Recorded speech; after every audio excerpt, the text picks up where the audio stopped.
Let's talk about a really common practice in parenting, and that is using threats to get cooperation. We do this all the time. Things like, if you don't come, I'm going to leave you here. Or we say things like, if you don't do this, this is going to happen. If you don't get out of the bathtub, I'm not going to read to you tonight. When we rely on threats, a couple of things happen. One is we are actually teaching our children that when they don't get what they want, threats are a good way to control or use power to get other people to do what we want. It's not really the message we want to be teaching our kids.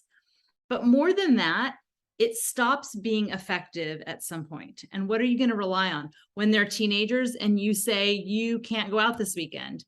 Unless we're willing to call law enforcement or actually physically incarcerate them, we really can't stop them from doing something. I mean, if you've ever tried to make your toddler fall asleep, go to the bathroom or eat, you really know that you can't truly control another human being.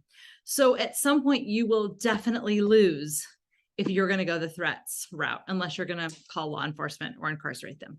There are so many better ways to elicit cooperation. One way that parents do this is to threaten to leave their children somewhere. So we see this all the time. You're at Target or you're somewhere at the playground, your kid doesn't want to go with you, they're not ready to leave. And we say, okay, if you don't come, I'm going to leave you here. Bad message. Here's why. First of all, we've told them a lot, oftentimes along the way, that if they are where you can't see them or can't watch them, that something could happen, that it's not safe for them, right? Like, I'm safe when I can see you. It's really important I can see you so I can keep you safe. And then we threaten to leave them there. So we're giving them all kinds of implicit messages, particularly around, if you don't do what I say, I may abandon you. You may not be safe. And again, we're using this power and control. So instead, help them cooperate. We might say to them, it's okay if you're sad or mad or disappointed that it's time to leave. And if you're not ready to leave, I will help you leave. And you may have to pick them up and help them leave.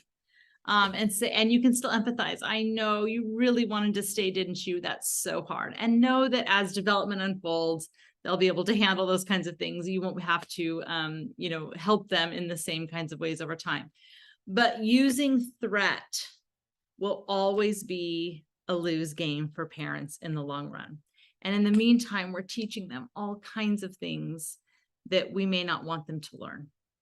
So instead, give them information, particularly when it comes to leaving and things like that, that you will always keep them safe. I will help you leave with me so I can keep you safe. That's a much more important message we want them to get. Do not rely on threats. Threats will backfire and eventually not be effective. And in the meantime, we've taught all kinds of messages we don't want them to get. Instead, we're going to elicit cooperation through playfulness, through connection, through giving choices, through helping them cooperate. There are all kinds of other ways we can do that. And you can check out my other videos about Mistake Mondays to get some other suggestions. And in the book, No Drama Discipline, there's a whole set of connection strategies that help you elicit cooperation. But try to avoid using threat. It's not a win game for anyone.